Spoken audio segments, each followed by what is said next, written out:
ترجیح کس کی ہے یہ ان سے پوچھ کے بتا دیں. ہم تو دست بستہ معذرت کر کے جو وہ بیان کریں گے اس کو بیان کرنا شروع کر دیں گے. ہمیں تو یہ اصرار نہیں ہوتا کبھی بھی. بہت دیانتداری کے ساتھ ان کے موقف کو ہم نے بیان کر دیا ہے. سلفی منہاج میں جو دین کے ماخذ ہیں انہی کو سمجھنا ہے نا. جی فلسفے کو یا معاشیات کو یا سیاسیات کو تو نہیں سمجھنا. سمجھنے کا عمل جن چیزوں سے متعلق ہونا ہے وہ دو ہی ہیں, یا وہ قرآن ہے یا رسالت مآب صلی اللہ علیہ وسلم نے جو سنت جاری کی ہے اس کو ہر مسلمان سمجھنا یا جاننا چاہتا ہے. اس میں فیصلہ کن حیثیت ان سے پوچھ کے بتا دیں کس چیز کو حاصل. وہ سب سے پہلے قرآن کو رکھیں گے, وہ کہیں گے ہمارے منہاج میں سب سے اوپر قرآن ہے, اب پھر حدیث ہے. اب قرآن تو اس پہلو سے سب کے نزدیک پہلی چیز ہے. جی تو آپ فقہی منہاج کے لوگوں سے بھی پوچھیں گے جی بالکل تو وہ جی یہی بالکل ترتیب بیان کریں گے. اس میں تو دو رائے ہو ہی نہیں سکتی. اصل سوال جو ہے وہ دین کو سمجھنے کا عمل ہے. یعنی یہ جو گفتگو ہوئی ہے سلفی منہاج یا فقہی منہاج, یہ کیا ترتیب ماخذ کی گفتگو ہے؟ نہیں, یہ اصل میں فہم میں کس چیز کو اصل کی حیثیت حاصل ہے اس کی گفتگو. جی بالکل ٹھیک. یہ بات تو سمجھ میں آ گئی. لیکن جب آپ کی طرف سے یہ سٹیٹمنٹ آتی ہے کہ سلفی منہاج میں اصل حدیث کو یا روایت کو حاصل ہے, تو اس سے یہ غلط تاثر جاتا ہے آپ کی ایکسپلینیشن کے بعد کہ جیسے قرآن کے مقابلے میں وہ حدیث کو ترجیح دیتے ہیں. یہ تاثر جاتا ہے اس سٹیٹمنٹ میں کہ دیکھیے یہ پھر مغالطہ ہے. قرآن کے مقابلے میں حدیث کو ترجیح دیتے ہیں؟ نہیں, قرآن کے فہم کے مقابلے میں حدیث کے فہم کو ترجیح دیتے ہیں. اور یہ منہاج کی بحث یا میتھڈولوجی کی بحث یا ہرمینوٹکس کی بحث یہ ہے ہی فہم سے متعلق. یعنی اس میں تو ماخذ کی ترتیب زیر بحث ہی نہیں ہوتی. صحیح. ماخذ کی ترتیب تو جس سے بھی پوچھیں گے آپ وہ یہی ہوگی کہ اللہ کی کتاب قرآن ہے, اس کے بعد سنت ہے. اس میں تو کوئی دوسری رائے ہو ہی نہیں سکتی. اس کے بعد اجماع اور قیاس کے بارے میں بحث ہو سکتی ہے. کچھ لوگ کہیں گے کہ تیسری چیز اجتہاد ہے, کچھ کہیں گے اجماع ہے, اور پھر اس کے بعد قیاس ہے.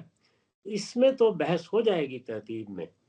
یہاں جو چیز منہاج جس کو آپ کہتے ہیں یا میتھڈولوجی کہتے ہیں, اس کا تعلق چیزوں کو ترتیب سے رکھنے میں نہیں ہے, اس کا تعلق سمجھنے میں ہے. یعنی مجھے اگر اللہ کی کتاب قرآن مجید پر عمل کرنا ہے تو یہ عمل قرآن کی تلاوت سے ہوگا یا اس کے فہم سے ہوگا. اور مجھے اگر حدیث پر عمل کرنا ہے تو وہ عمل حدیث کو محض پڑھ کر سنا دینے سے ہوگا یا اس کے فہم پہ ہوگا. یہاں پہ زیر بحث یہ ہے کہ جب آپ دین کو سمجھنے کا عمل کرتے ہیں, یعنی جب دین کو سمجھنے کا عمل کرتے ہیں تو آپ کا منہاج کیا ہوتا ہے, چیزوں کے درمیان کیا چیز واقع ہوگی. فہم میں تفاوت آ جائے گا, تضادات آ جائیں گے, ایک چیز دوسری چیز سے مختلف محسوس ہوگی. اس میں ترجیح قائم کیسے کریں گے؟ یہ اب فہم میں ترجیح قائم کرنا ہے. تو یہ ان سے پوچھ کے بتا دیں. اگر ان کے نزدیک جو بات قرآن سے سمجھ میں آ جائے گی اس کے مقابل میں اس بات کی کوئی حیثیت نہیں ہے جو حدیث میں سے سمجھ میں آئے گی, وہ یہ بیان کر دیں, ہم دست بستہ معذرت کر لیں گے ان سے. ٹھیک. یہی سب جگہ ہے. چنانچہ آپ دیکھیے کہ ہمارے نقادوں میں سے جو بڑے نقاد ہیں انہوں نے اس پر مضامین لکھے ہیں. وہ اگر آپ چاہیں گے تو حسن آپ کو بھیج دیں گے کہ فقہی منہاج میں یہ ممکن ہی نہیں ہے کہ آپ بحث کی ابتدا یہاں سے کریں کہ ہم آئیے قرآن کو سمجھنے جا رہے ہیں. وہاں پر پہلے یہ دیکھا جائے گا کہ اجماع کس چیز پر ہے. تو جس فہم پر اجماع ہو چکا ہے اس کے بارے میں کوئی سوال نہیں ہے, وہ طے ہو گیا. اب آگے بڑھیں گے, ان چیزوں کو دیکھیں گے جن میں اجماع نہیں ہوا. ان میں پھر آگے ترجیحات ہیں کہ اگر اجماع تو نہیں ہوا لیکن ائمہ اربعہ کا اتفاق ہو گیا ہے تو اس کو ترجیح دے لیں گے. چلیے وہ نہیں ہوا تو صحابہ کرام میں اختلاف ہے تو وہاں پر ہم ان میں سے کسی کی رائے کا انتخاب کر لیں گے. اگر معاملہ وہاں بھی نہیں ہے تو پھر البتہ ہم رجال و نحن رجال, وہ بھی انسان تھے ہم بھی انسان ہیں.